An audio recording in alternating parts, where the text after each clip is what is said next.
So yeah, so what I wanted to do today is, so there was this hearing in the UK where the Foreign Affairs Committee of the House of Commons here in the UK received testimony from various, international legal experts on the issue of aid to aid in Gaza. Like the specific question was how the UK and its allies can help to achieve a ceasefire and lasting end to the war in Gaza and Lebanon. So among the people that presented on that hearing on that day was, I guess, someone that's we've dealt with, addressed in the channel before, Natasha Hausdorff, the legal representative of, or legal expert of UK Lawyers for Israel. And she gave her thoughts on a lot of legalese, I guess, on the war, on the application of international law to the situation in Gaza. And so I thought, since we've done it before, I saw a lot of people asking for some arguments to rebut, right? So I thought we could watch the intervention together and comment from the perspective of critical international law. What are the things that are off here? Particularly this argument that she has. Well, not just her, but like the broader pro-Israel, the more radical pro-Israel position that through the application of the uti possidetis principle, basically Israel can own the entire land of Palestine, which is an argument that I believe is quite remarkably, like, I'm going to be generous and say very creative, but not exactly very convincing. But since Judge Sebutin at the ICJ pretty much adopted it in full, yeah, it's gotten popular. So let's watch the video and do some commentary, because like I said, unfortunately I have to leave in about an hour, so hopefully we have enough time. The whole presentation is 45 minutes. I don't think we're going to have time to do the whole presentation today. Maybe we can do something, continue some other time. But the first 20 minutes, I think, are the key sections of the intervention. So let me put that on the screen so that we can watch it.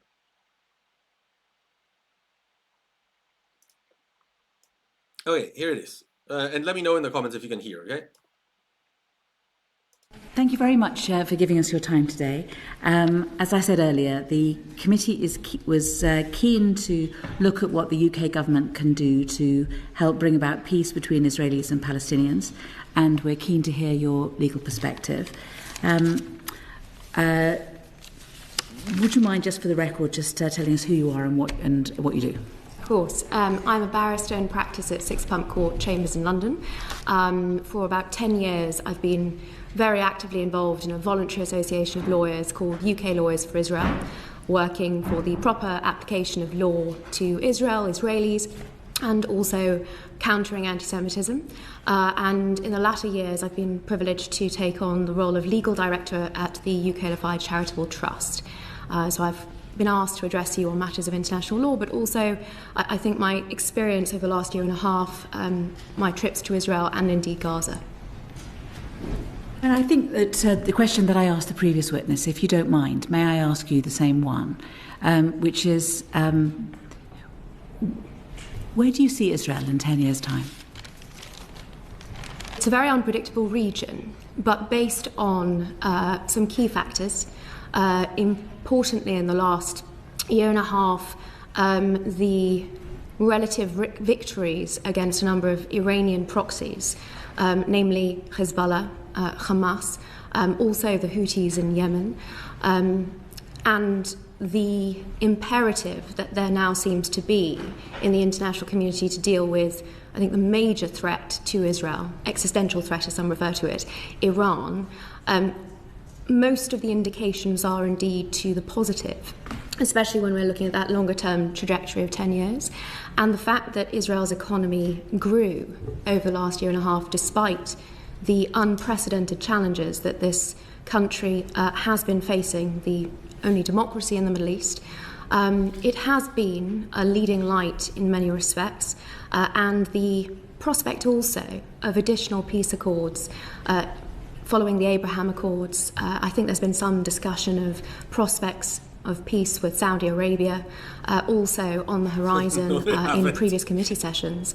So those indications are very much to the positive, but that is not to say that there are not significant threats and significant problems, not least with, I'd say the principal one that I'm concerned with is the international legal war against Israel and the weaponization of international law, which poses a significant threat, I should stress. I'll move on to that in a minute, but I just... So just to comment on a couple of things that she said here, I completely agree with Burhan about this trope of like, oh, Israel is the only democracy of the Middle East.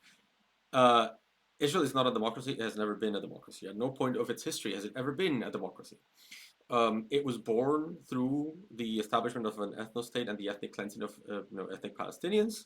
So it was born through undemocratic means. It was born through the emptying, cleansing, quote unquote, of the land of people who were not considered worthwhile to have as citizens. And then when it was unable to expel all of the Arab Palestinians in the area, it subjected its Palestinian population to military rule until 1967. So also not a democracy, very much racially segregated society.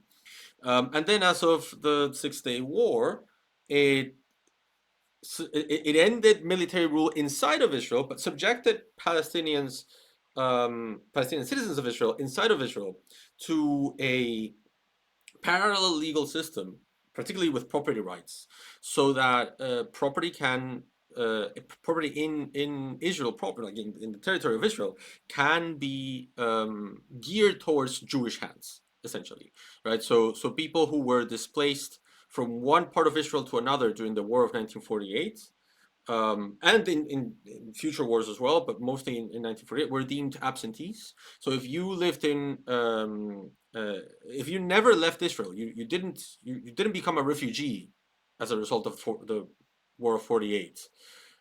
You were simply an internally displaced person, and you are a citizen of Israel. You are still considered an absentee, and your property can still be confiscated, so that property can then be given to a Jewish owner. This is inside Israel. So that's not democratic.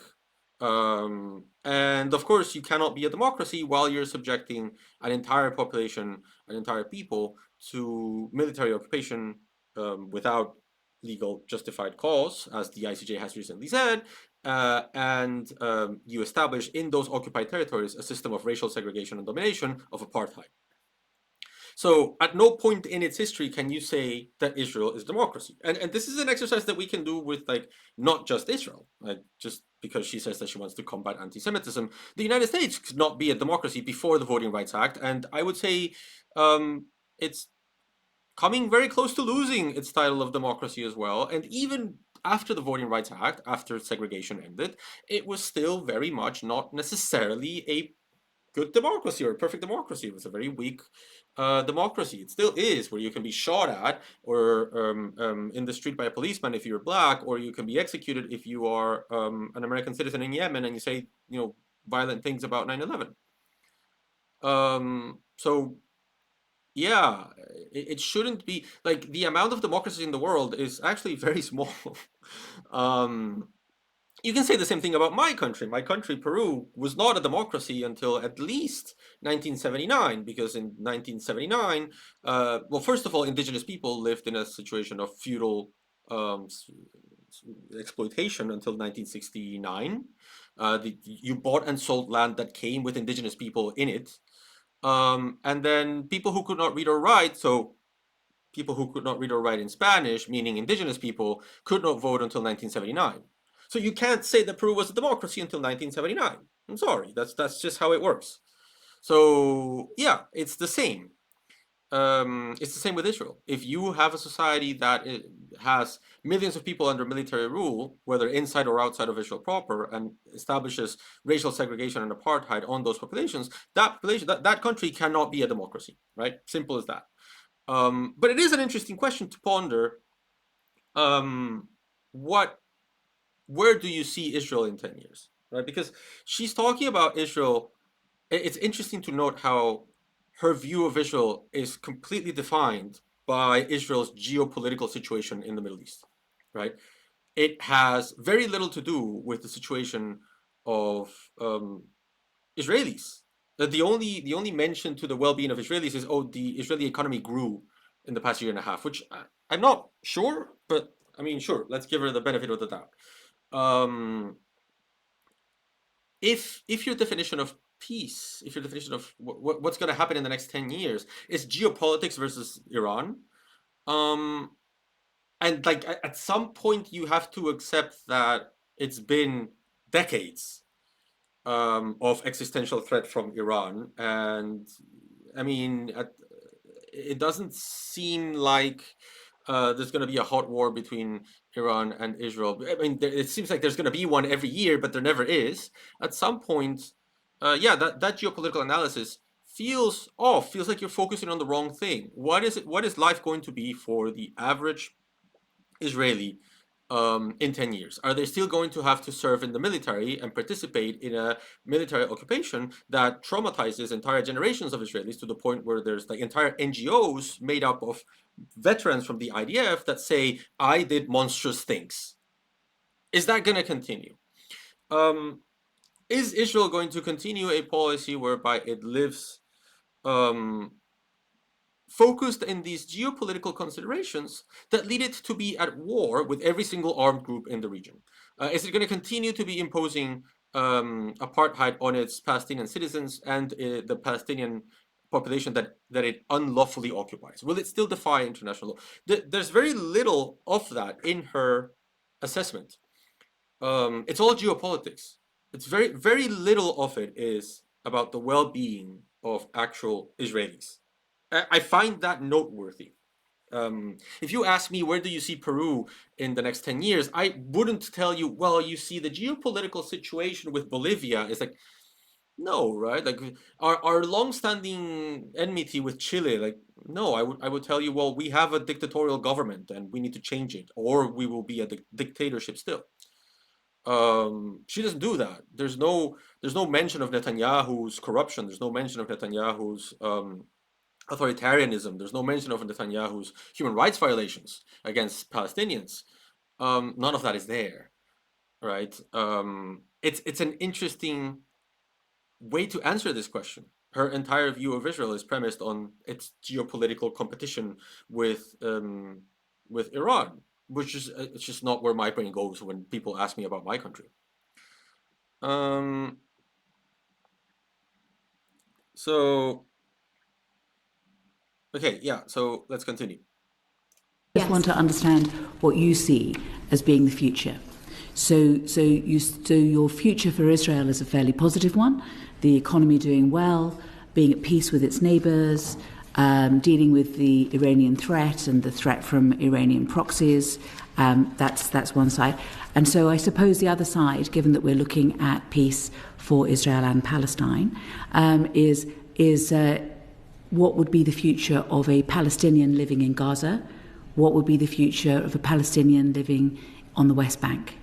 I think that ultimately depends on whether the international community continues down the tried and tested mechanism of encouraging extremism, unfortunately, amongst Palestinian terrorist groups. We've seen that vis-à-vis Hamas, we've seen that vis-à-vis Palestinian Islamic Jihad, and Fatah, elements of the so-called moderates in the West Bank. Until and unless the two driving factors of the worsening situation for the Palestinians, namely indoctrination to terror and incentivization to terror, until those are addressed and until international complicity in those issues and the perpetuation of the conflict through that is addressed, my projection, if you will, or my hopes for a similar positive reality are less optimistic. It's one of the reasons I've made it a significant mission travelling around the world and meeting with politicians and officials to stress the importance of ceasing funding for UNRWA, which is at the core. Wait, sorry, may I just So here, this is what Charles Mills calls an epistemology of innocence. No, an epistemology of ignorance. Sorry. An epistemology of ignorance is a way of understanding the world where you remove all the guilt from the colonial, the white supremacist, the imperialist, real world actions that you made that exist in in international relations, in history, and you just treat it as, oh well, but it's just how things are, right? It's not that, say for example, Charles Mills talks about this in the context of his concept of the racial contract. Charles Mills argues that um, the social contract theories do not incorporate race as a concept and therefore are very flawed because they assume that everyone is equal when not everyone is equal because racism. And so, but you ignore racism, you ignore the fact that Kant was a racist, you ignore the fact that John Locke was a racist, and you use those theories as a means to produce a theory of government, right? And you ignore colonialism, you ignore the fact that not everyone is deserving of a social contract theory under social contract theory. But it doesn't matter because colonialism, the destruction of societies outside of the European metropole, doesn't really matter. It's just how things were. It's just like I could not possibly know that the way to secure the well-being of the European social contract depended on the exploitation of the global South's lack of a social contract, like domination, the racial domination of the global South. Right? So you ignore the imperialism, you ignore the colonialism, and then you say the world just happens to be the way it is, and I have no agency in that role. Like me, the European, the Western actor, I have no agency in that role, in producing that world, right? So here, what Hausdorff is saying is, well, you see, Palestinians, for reasons that are unexplainable, just like terrorism. And so, because Palestinians like terrorism, and for some reason European countries like to support Palestinians, then Israel needs to take measures vis-a-vis Palestinians in Gaza and the West Bank, because that's what the question is asking. And that's why they don't have a future, because they like terrorism. They are people that are like prone to terrorism. They like it. It's what they do, right? That's the logic here. It's an epistemology of innocence, right? Israel is not at fault for anything that has happened since 1948. The violent resistance, often unlawful violent acts deployed against Israel, and the lawful resistance deployed against Israel happens in a vacuum, happens in an epistemology where Israel is not to blame. Israel has no agency. So it's not that Israel has maintained a brutal colonial occupation of Palestine. It's not that it imposes a regime of racial segregation, that it's annexing Jerusalem, that it is sending settlers to the West Bank, that it bombs Gaza every few years and kills hundreds of people. That doesn't matter. That's just there. That's fact. That's taken for granted. Right? What matters is that Palestinians like terrorism. It's an epistemology of innocence. The West is not to blame for the way the world works, because colonialism and imperialism can be brushed under the carpet. It's textbook, right? It's textbook epistemology of innocence. So Iconoclast says, "Oh, hey, Iconoclast, how are you?" It says, "The nerve to say so-called moderates about Fatah when she knows that in Israel there are literally no moderates." Yeah, I mean, the supposed opposition in Israel is still very much in favor of apartheid in Gaza and apartheid in the West Bank. So, absolutely. So, I mean, this is one thing that blows my mind. That you can say many things about the Palestinian Authority. You can even criticize their some of their policies, both domestically and internationally. The Palestinian Authority and the State of Palestine is not a perfect state, and it has engaged in brutal repression within the territory of Palestine as well, often in collaboration with Israel, right? This is why they are often, I feel like too often, they're branded as quote unquote collaborationists, right? I don't like that viewpoint because I feel like the role that they play matters, the Palestinian Authority. Um, and they constitute that side of the discussion that stopped fighting. Like, how radical can you be if you stopped fighting, if you stopped your armed struggle? How radical can you really be? To the point where 50,000 of its citizens have been killed. And the state of Palestine still hasn't invoked a right to self-defense. So what the ambassadors that work for the state of Palestine say, Ambassador, for example, Bamia, who's the vice deputy, the deputy ambassador to the United Nations, what he says is like, what was Israel supposed to do upon witnessing October 7th? And he says, well, what was Palestine supposed to do upon witnessing the response to October 7th, where 50,000 Palestinians have been killed? If we, meaning the Palestinian Authority and the state of Palestine, if we are expected to be peaceful, then hell, of course, Israel was expected to be peaceful after October 7th and find a diplomatic solution to the problem of hostages, to the kidnapping of hostages. It wasn't a justification for a genocide. Simple and pure and simple, right? So I think that's a perfectly valid argument. Like, if Israel expects the Palestinian Authority and the state of Palestine to just sit tight and watch its citizens be murdered, first of all, they can't be that radical. And second of all, then yeah, that is the expectation of international law does not have an expectation that you can just go to war like that and cause a genocide. That doesn't exist. Genociding is not self-defense. And so if the expectation is for Palestine to remain peaceful, then hell, of course, the expectation for Israel after October 7th was to remain peaceful as well. So yeah, this idea that the radicals in the Palestinian Authority, I think is very weak. So that I get this. So if I was a Palestinian mother in Gaza or on the West Bank, I would be looking to, my future would be what? It all depends on whether the West are helping to develop extremism within Hamas.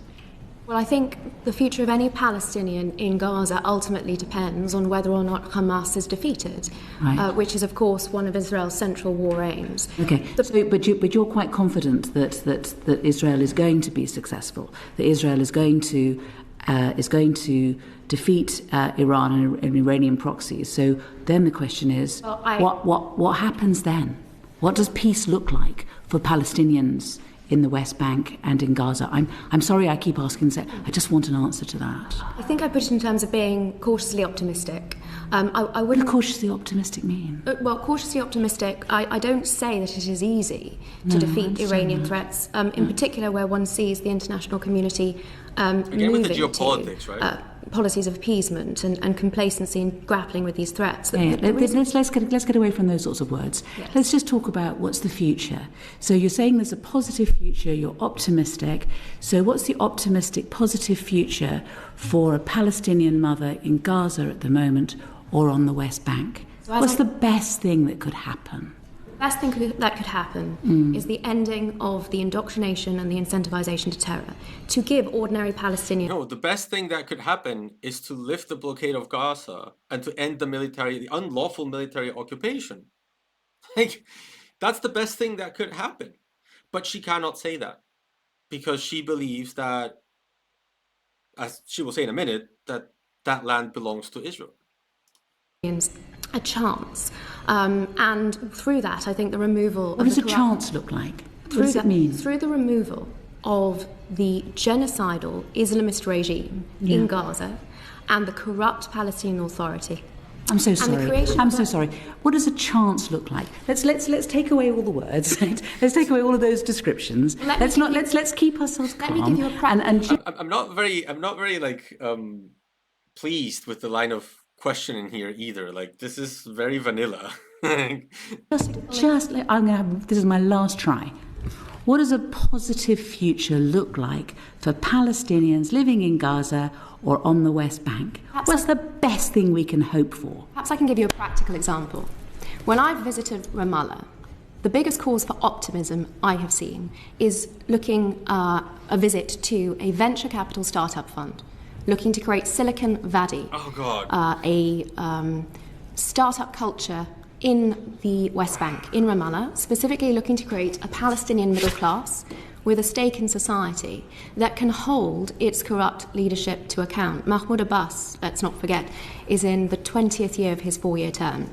Okay. So she doesn't mention Netanyahu's authoritarianism and Netanyahu's, corruption and power hunger. But Mahmoud Abbas, like, oh yeah, you need Silicon Valley in Ramallah to I don't know, have hope for Palestinians.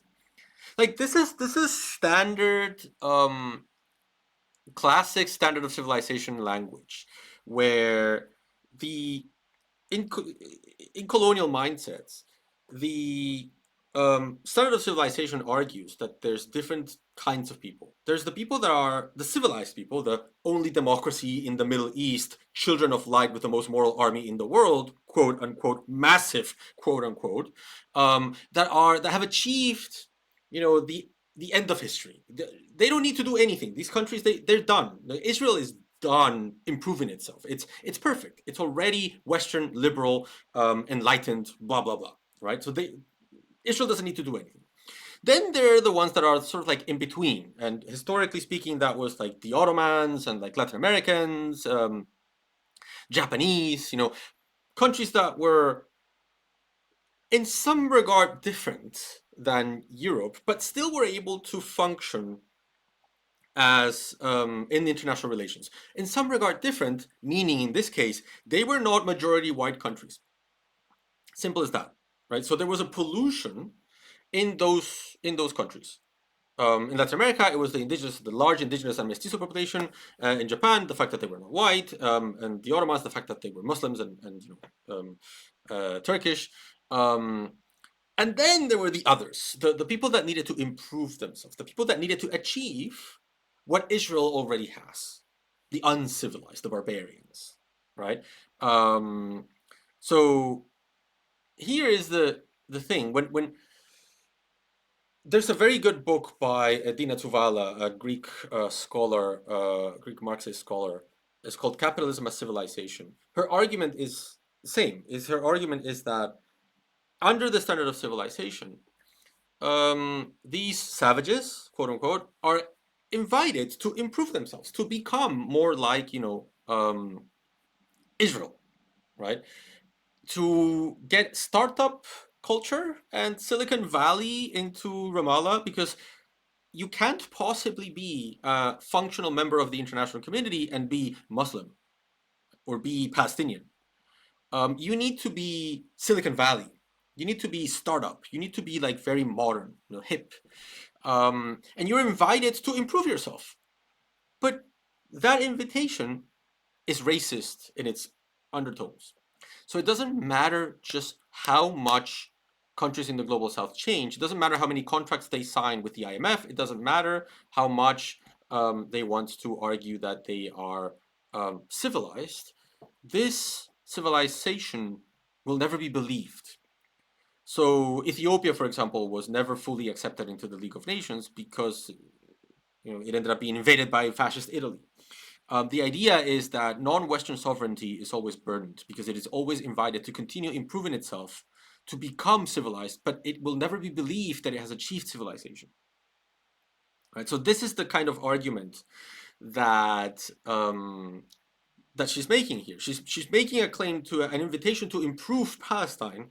Palestine as Palestine is corrupt. Palestine as Palestine is terroristic. Palestine as Palestine, Palestinians like terrorism, like corruption. They don't have a middle class. They need to improve themselves. That's the standard of civilization at play.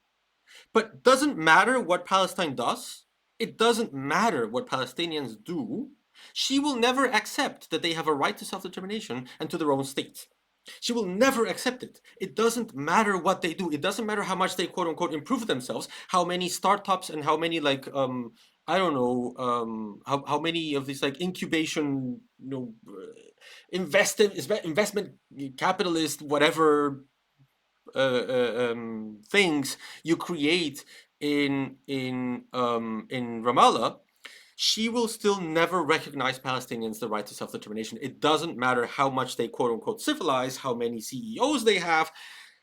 She doesn't ascribe to them the ability to have a right to self-determination, because the land is Israel's, right? So when she's talking in these ways, what she's doing is she's echoing the 19th century mindset of the standard of civilization.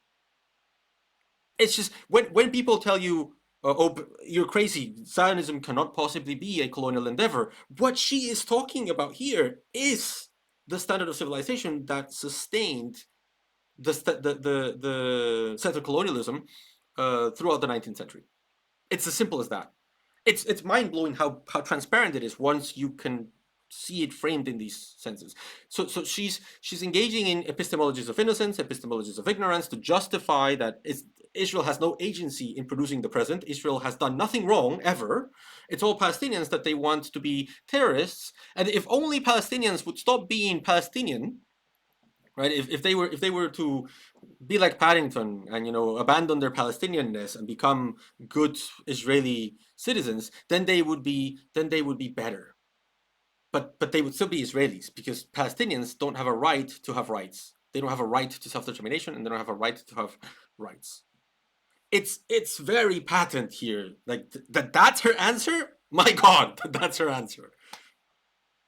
The oppression, the brutal oppression, it's remarkable that there hasn't been more international media attention on the torture that the Palestinian Authority metes out to political opponents in the West Bank. There has been. I've seen that, if you ask me, and it's reflected in polls across the West Bank by Palestinian organisations.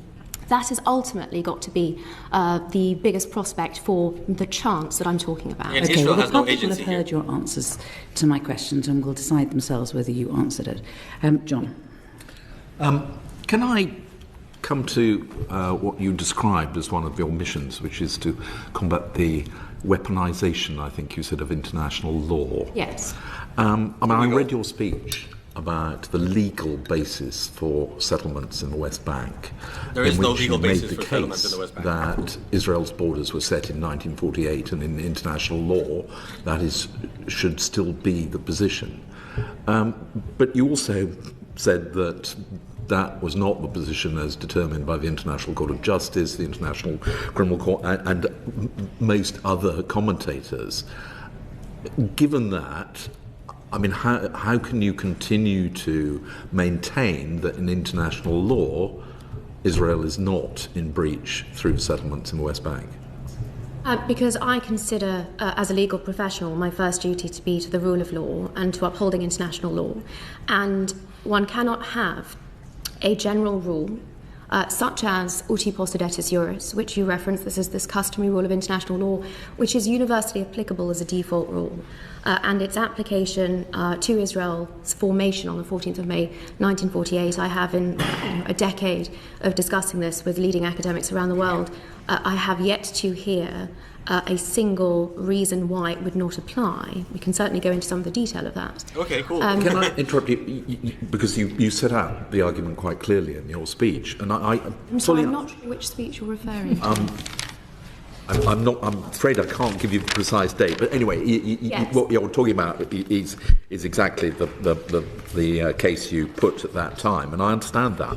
What I don't understand is that almost all international legal bodies take a different view, and why should that be?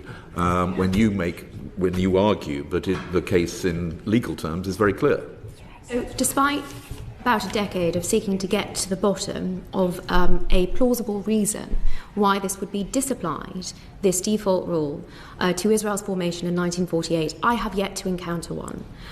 What has been presented so far is essentially predicated on the Partition Resolution of 1947, which is a General Assembly resolution, and political resolution, not legally binding, which made a recommendation which was never implemented. So that does not, I'm afraid, displace a default rule of customary international law, which has been applied from the 19th century through to the dissolution of the former communist federations, and indeed to any state emerging from a mandate. As to the Okay, so this notion of uti possidetis juris, and the idea, what was it that she said, that she hasn't seen, that everyone tries to argue from the perspective of the partition plan, right? I wish I could just show this video to like Elon Levy, because like a while ago, like some months ago, Elon Levy, this like former, I guess, spokesperson for Israel, I tweeted saying Israel never complied with, never accepted the partition plan, and he got like super offended and said like how can you not know the basics of history. Of course it did. Like Israel accepted and the Arab states didn't and declared war. And it's in this war of propaganda, because I mean, he's on video, like Elon Levy is on video praising Natasha Hausdorff's legal analysis. It's in this war of propaganda where you get like contradicting views. Elon Levy will tell you, no, of course Israel, accepted the partition plan, and Natasha Hausdorff will come and say, no, actually, no, it didn't. And you know what? She's correct. Israel did not accept the partition plan. And even if it had, it was a UN resolution and non-binding. That is correct. No, why? Because to apply the partition plan, then Israel would have needed to apply all of its terms, including the territorial borders of Israel. So the original Jewish state of the two-state solution of the partition plan, the original Jewish state of the of the partition plan is not Israel. It's the Jewish state of the partition plan. If it were, the borders of that state were much narrower than the current borders of Israel. So that would mean that whatever is not in the original partition plan would be an illegal annexation by Israel. And so that territory would be unlawfully kept by Israel, which is not a really widespread position. So no, Israel was not the result of the partition plan. That is correct. The problem is that then her argument veers into uti possidetis juris, which is a 19th century concept that comes from Latin America, right? So don't talk uti possidetis with the Latin American. Essentially, what that principle says, and she will go into further detail on this. She will go into. So I'm going to press play in a minute. The principle says that the colonial borders between two states or two newly created states become the international borders of those states. So the border between the let's say the viceroyalty of Peru and the viceroyalty of New Granada, meaning Colombia, become the border of the Republic of Peru and the Republic of Colombia after independence. That's uti possidetis juris principle.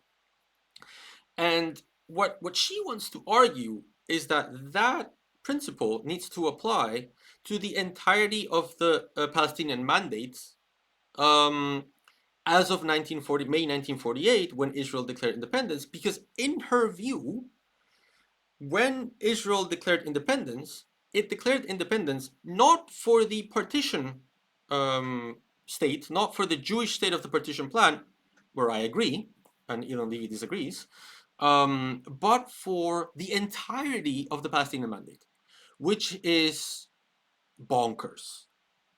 That is simply not what happens. The Jewish Agency for Palestine, the representative of the Jewish communities of the Mandate for Palestine, declared independence for the Jewish community of the Mandate of Palestine. It never claimed to be acting under the representation of the entire people of Palestine. That is why partition was being suggested. When the British were trying to decide what to do with the freaking Mandate of Palestine, because they were like sick of the Mandate of Palestine and they wanted to get rid of it, they proposed a series of semi-colonial continuations of the mandate going forward. And the main disagreement was that Arab states did not want the continuation of colonial formulations. They wanted independence. Independence for a single state known as Palestine that would be both like Jewish and Arab. How sincere were they? Immaterial. The argument by Arab states was one state, but independent. And the British said, sure, one state, but still under colonial rule, still under British supervision or UN supervision or trusteeship or whatever. And the Arab states said no. The Jewish Agency for Peace said no to that because it didn't want a multi-ethnic state. They wanted a Jewish state, an exclusively Jewish state that could exclude non-Jews from the prerogatives of government, which is what Israel has now. Israel is, by Israeli law, the nation state of Jewish people. It is not the nation state of non-Jewish Israelis. Simple as that. By law in Israel.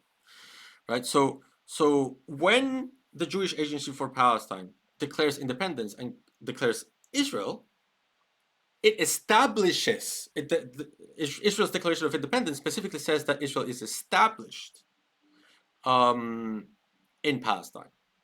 So it creates a new state. It does not declare the independence of a formerly colonized land. The mandate for Palestine has actually continued to exist in the form of those territories that did not become Israel, right? So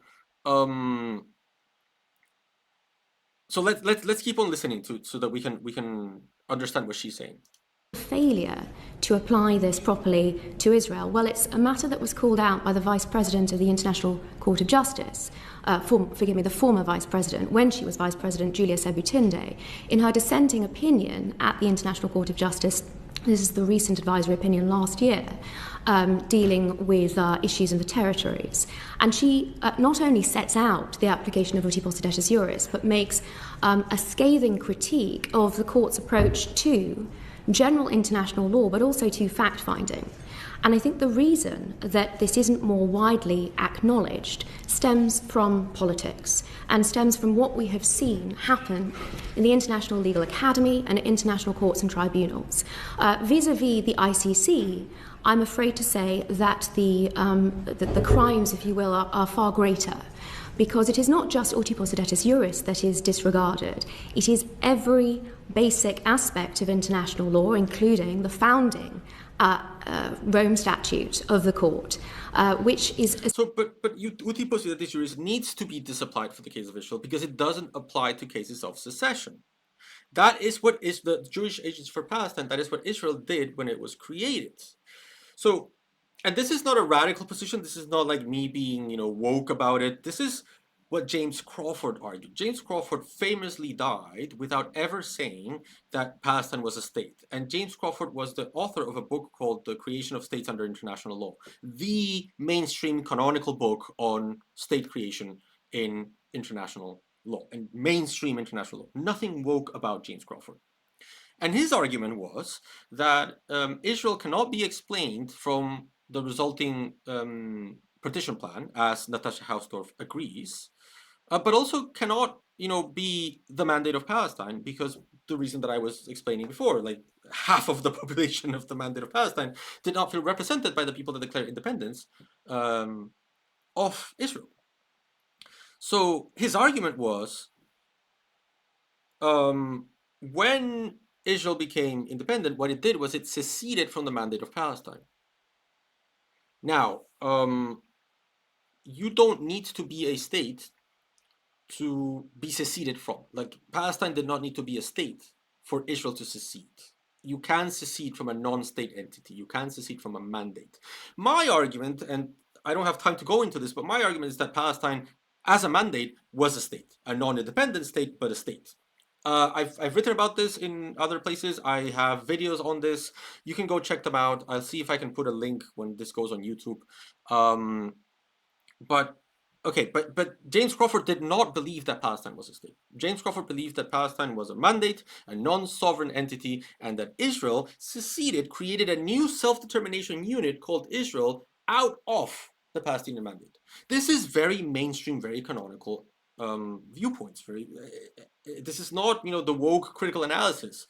This is the only way through which Israel can actually claim that its current borders are legitimate and not unlawful annexations. Because Israel cannot, one, claim the representation of non-Jewish inhabitants of Palestine and then claim that the state is Jewish, right? So Israel did not declare independence for the non-Jewish populations. Israel declared independence for the Jewish populations, period. So it cannot have declared independence of the mandate to the point where it didn't even kept the name. It's like the Viceroyalty of Peru becoming the Viceroyalty of, I don't know, whatever republic, and changing the name because it's not really, the continuation of the same entities. It doesn't have the same borders. It doesn't claim the same land. It doesn't anything. Right? It doesn't even have the same name, right? So Israel is not the mandate of Palestine independent. It is a state that seceded from the state of Palestine. Okay. Essentially predicated on states joining the court. So this is a court that gets its jurisdiction from state parties that have delegated their jurisdiction to the court. Now, in Israel's case, of course, it is not a state party. No, but it is committing war crimes in the territory of a state party, so can we move on? The court has proposed to recognise the Palestinian Authority as a state, even though it does not comply with the recognised criteria for statehood under the Montevideo Convention. Yes, it does. It has a government, the Palestinian Authority. It has a permanent population, the Palestinian people. It has the ability to engage with diplomacy with other states, as per the 148 states that recognize it. And it has borders, established borders. Because everyone recognizes, even Palestine, that there is the historic compromise of the Palestinian people, which is what the state of Palestine calls it, recognizing that there is a path to a two-state solution on provisionally recognized borders on the 1967 borders, the pre-1967 borders. So where Palestine would have the West Bank and Gaza and East Jerusalem, right? That is the formula that everyone recognizes right now. Whether it's the final formula, it doesn't matter. Right, those borders are the borders that the state of Israel claims. The state of Palestine claims. It's the borders that the countries that recognize Palestine recognize. So it does comply with the requirements of the Montevideo Convention. Then we're faced with a situation where, despite the absence of jurisdiction, because Israel is not a party, despite the absence of jurisdiction, because the state of Palestine does not exist in international law, despite the international agreement, I'd say bilateral agreement, which was endorsed by the United Kingdom, the Oslo Accords, which established the Palestinian Authority. The 1995 Oslo Accord makes it explicitly clear that there shall be no criminal jurisdiction over Israelis for the PA. Now, the PA is not the state of Palestine. That is an agreement that the International Criminal Court has ridden roughshod over. I know that the Foreign Office had prepared a substantial submission calling the court out. Because criminal law in this case refers to Jus Cogens obligations, not to commit war crimes. And you cannot agree your way out of Jus Cogens obligations. That's in the name, Jus Cogens. It's what they're peremptory norms. You cannot agree to not comply with peremptory norms. On its abuse of jurisdiction, that much is public. What is not clear is why there was a U-turn under this government at the last moment, and that submission was never put forward. The reason I consider that to be particularly troubling is because certainly my understanding is that this was a submission that was made in the national interest of the United Kingdom, keeping the ICC to its proper approach, to its jurisdiction. And again, we see an inexplicable decision that was made, unfortunately, by this government, based I'm only able to surmise, on politics as opposed to the proper application of law. And it is indeed the same thing. The reason that Orti Posidetis Juris is so critical is that it puts the lie to this allegation of occupation in a legal sense. It puts the lie to this term illegal settlements also. It is, if you will, a warping of international law that has been advanced, most disturbingly, to seek to justify a position that the West Bank, or Judea and Samaria, ought to be ethnically cleansed of its Jews. Judenrein, I mean, that may be a term that's familiar to... No, the claim is not that the area should be cleansed of Jews. The claim is that transferring Jewish population into occupied land constitutes a war crime, even more so when that transfer is done in a way to create Jewish-only communities that exclude Palestinians, unless, of course, it's for manual labor, because, of course, economic exploitation is part of colonialism,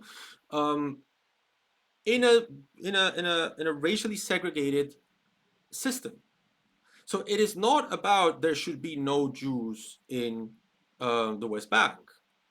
It's there should not be apartheid in the West Bank. Now, if you want to create a single state for Israelis and Palestinians, as many Palestinians want to, and then you want Israelis to move to these areas, then fine. There's Jewish people to move to these areas, then that would be fine. What they cannot do is, it's not about them moving into the West Bank, it's about them being transferred by a state to secure in practice what the law forbids in text. Israel cannot annex the West Bank. By transferring Jewish populations in a system of apartheid into the West Bank, what it's doing is trying to create facts on the ground that allow it to annex the West Bank. That is what is not allowed. That's why the settlements need to be dismantled. Now, if we create a single state in that area and Jewish people want to live in there under equal terms as equal citizens of this single state, then that would be no problem. Many of the committee members, and that is unfortunately a position that was endorsed by the International Court of Justice. Can I just cut across you just for a moment? I mean, so your position essentially is that since the British Mandate was all of the land up to the river in 48, that Israel is the whole of that area as well. Well, of course, the original mandate was far bigger. Wait a minute. Yes. So let's not go into past history. Let's just try and stick to. Well, wait a minute. The question. It is important because this rule applies to the administrative lines of the mandate. The administrative line that had previously divided Transjordan, what later became the Hashemite Kingdom of Jordan, from the rest of the mandate, is the line that ran all the way down along the Jordan River to the Red Sea. Yes. And that, under this universal customary rule, that is the only line in play when Israel declares independence. No, but that's the only line in play if Palestine, the entity that was recognized by the League of Nations covenant as an independent nation, provisionally recognized as an independent nation, to become a state, right? If that entity, Palestine, had declared independence in the same way as Syria did, in the same way as Iraq did, then yes, those would be the borders of Palestine. But that's not what the Jewish Agency for Palestine did. They specifically did not claim borders in their Declaration of Independence and established a state within Palestine. So no, the administrative divisions of the entirety of Palestine cannot be claimed by a party that, by its own admission, does not represent the entire population of Palestine. So if let's say if tomorrow the Scottish government secedes from the United Kingdom and declares Scottish independence, they cannot then claim that the borders of the state of Scotland include England, because upon declaring independence of Scottish people, they could only declare independence of Scotland, not England. Right? It's similar to that. You declared independence of the Jewish population of Palestine, not of Palestine, to the point where you didn't even keep the name, you changed it to Israel. So no, the administration borders don't apply in that same sense. Uti possidetis juris does not apply to the secession of a territory from Palestine. It applies to Palestine. It is Palestine that has a right to uti possidetis juris. It is Palestine that has a right to say, I have a right to keep the entire mandate because I'm the one that's still clinging to the idea that there is such a thing as a Palestine. Israel gave up already. Israel seceded. So it is Palestine that has a right to uti possidetis in the entire territory of Palestine, and it is Palestine that has to decide whether or not it engages in this historic compromise to accept a two-state solution whereby it relinquishes its territory and gives it to Israel and accepts Israeli secession. That's what's going on. I wanted to start, right? Yes. So that's your position. Now the question is, though, it's not the position. I mean, because we've not heard from the Israeli government, but it's not the Israeli government's position, is it? The Israeli government has... The Israeli government position is not that Israel's borders go from the river, the Jordan River, to the sea. I mean, depends who you ask, right? Because they call it sometimes they call it the disputed territories. So a little bit, yeah. Is it? May I take a moment to answer? Because you are skipping through decades of history and policy. But what I want to do is just because we're missing the Israeli government here, I just want to make sure that I haven't missed something. Well, I mean, it's not the Israeli government's position that Israel begins at the River Jordan and finishes at the Mediterranean Sea, is I'm it? not here to represent the Israeli government. No, I just want to make sure that I've got that. I'm speaking to the application of international law, real international law that is universally Which the Israeli applied. government is not applying. Well, that's not accurate. And if I may be permitted to answer the question, perhaps the committee will follow the response. What uti possidetis juris does is it tells us the starting point. This is the position in 1948. It is in fact endorsed by all subsequent agreements, the armistice agreements between Israel and Egypt and Israel and Jordan in 1949, and later on also the peace agreements, only refer back to those mandatory lines, administrative lines of the British Mandate. That is significant. What happens in 1967 when Israel recovers the relevant territory, the disputed territory that had previously been under Jordanian occupation? This is the... If Israel recovered the West Bank, then, and therefore this is not an occupation, then Israel is committing a bunch of international law violations by the sheer fact of treating the West Bank as occupied land. Think about it. Then it means that Palestinians are being denied Israeli citizenship despite being entitled to it for being born in Israel. What even is this? To what degree do you need to dehumanize Palestinians to believe that this argument makes Israel look good? It makes Israel look even worse. It's not just an apartheid state in occupied territory. It's a state that is denationalizing its own citizens. Parts of East Jerusalem and the West Bank or Judea and Samaria is that it treated those territories differently. The Israeli government applied its law, administration and jurisdiction in full to East Jerusalem. And critically, Abba Evan, who was the foreign minister at the time, writes to the UN Secretary General in 1967 and says this is not annexation. Exactly. Which is because one cannot annex what is already one's own sovereign territory. So if you're asking... If you're asking me, forgive me, the question was, what is Israel's position? That was Israel's position in 1967. Since then, of course, in pursuit of this land for peace formula, Israel anticipated that peace with Jordan would be achieved by giving Jordan some of the West Bank. So a temporary administration was instituted in Judea and Samaria. A temporary administration where the people who are born there don't have civil rights. Now, that peace with Jordan, when it eventually came along in 1994, didn't include land to Jordan because it no longer wanted anything to do with that territory. So that temporary administration lasted until the Oslo Accords, which I'd already referenced in relation to the absence of ICC jurisdiction. But critically, the Oslo Accords created the Palestinian autonomy in areas A and B, but they did not change the status of the territory, the underlying status of the territory. That has always been a matter that the parties and international backers have agreed was a matter for final status negotiations. Exactly, So and it in is a- yet to be, and it is so it is not. So your answer is that Israel has not stated that the Israel begins at Jordan and ends at the sea. No, but it's reserved Israel its does right not to do need so. to state that, and Well, it doesn't. in fact, you're equating, I'm afraid, two very, very different things here. What is the legal status of the territory? And let me I like how I love how Emily Thornberry is trying to make Natasha Hausdorff seem like the bad guy, and Israel is the good guy.